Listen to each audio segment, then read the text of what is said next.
কথায় আছে আঙ্গুর ফল না খাইতে পারলে আঙ্গুর ফল টক হয়। ঠিক শাকিব খানকে বিগত দিনে অর্থাৎ প্রিন্স সিনেমার আগ পর্যন্ত অনেক পরিচালক কিংবা প্রযোজক শিডিউল নেওয়ার জন্য লাইন ধরে থাকলেও শাকিব খান প্রিন্স সিনেমার প্রযোজক কিংবা পরিচালককে শিডিউল দিয়ে প্রিন্স সিনেমাটি সম্পূর্ণ করে।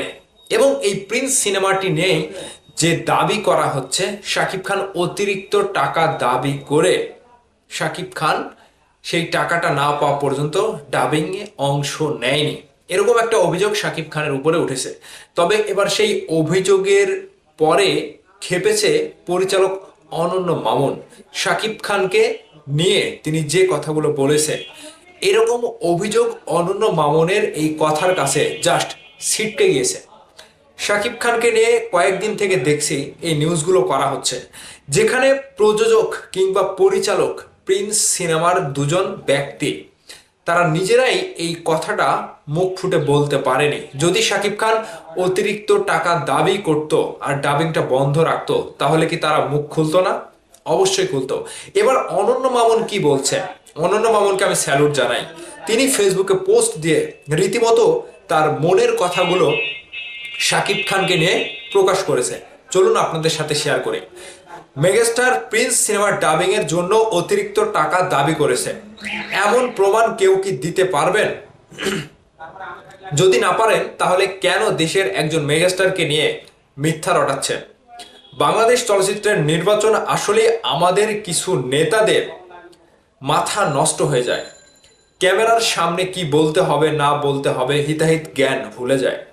তাদের কথাবার্তা রাজনৈতিক ব্যক্তিদের মতো হয়ে যায়, শুধু মিথ্যা প্রতিশ্রুতি তারা দিয়ে যায়।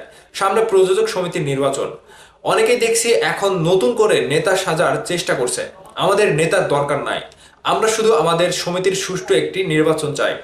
আর শুনেন, 2004 সাল থেকে শুনে যাচ্ছি শাকিব খানের দিন শেষ। দিন তো শেষ হয় নাই, বরং প্রতিদিন নতুন করে শাকিব খানের জন্ম হচ্ছে, নিজেকে ছাড়িয়ে যাচ্ছেন তিনি। মেগাস্টার শাকিব খানকে নিয়ে যে অভিযোগগুলো তোলা হয়েছিল কিংবা প্রযোজক সমিতির যে খসরু সাহেব, তিনিও এই কথাগুলো সংবাদ সমিতিতে বলেছেন যে শাকিব খান অতিরিক্ত টাকা দাবি করেছে, তা না হলে তিনি প্রিন্স সিনেমার ডাবিং করেননি। এই যে অভিযোগগুলো, এই অভিযোগগুলো প্রিন্সের প্রযোজক কিংবা পরিচালক তো সরাসরি স্টেটমেন্ট দিয়েই দিয়েছে যে শাকিব খানকে নিয়ে যে কথাটা বলা হচ্ছে প্রিন্স সিনেমা নিয়ে, এটা শাকিব খান, এটা পুরোটাই মিথ্যা কথা, এরকম কোনো ঘটনা ঘটেনি, শাকিব খান নিজেই এরকম কাজ করেনি। আচ্ছা, আমার কথা হচ্ছে, শাকিব খানের কি টাকা পয়সার অভাব?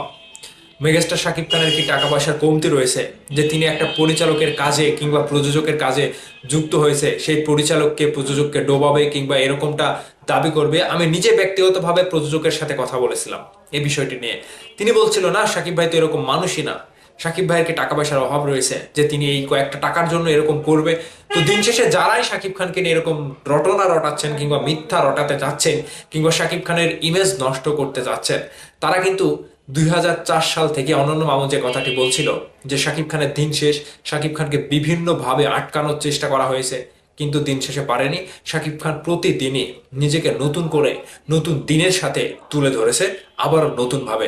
তো সেই শাকিব খানকে নিয়ে এখন রটনা রটিয়ে শাকিব খানকে দমানো যাবে কিংবা থামিয়ে রাখা যাবে, এটা কিন্তু ভাইবেন না। আর প্রযোজক সমিতি, পরিচালক সমিতি যারা নির্বাচন নিয়ে ব্যস্ত থাকেন, তারা তো সিনেমার জন্য কোনো কিছু করতে পারেন না। শুধু নির্বাচন আসলে, নির্বাচন আসার আগে এই নেতা ওই নেতা নিজেকে নেতা সাজানোর চেষ্টা করেন।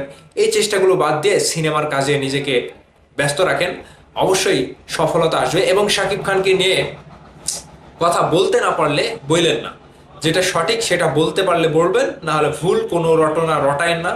মেগাস্টার শাকিব খান বাংলাদেশের একজন আইডল, বাংলাদেশের একজন বিগ সুপারস্টার, মেগাস্টার। তাকে নিয়ে এতটা মিথ্যা রটনা রটানোটা আসলে আপনাদের ঠিক হচ্ছে না। কাজেই চুপ থাকবেন ভালোভাবে সত্যি কথাটা তুলে ধরতে না পারলে।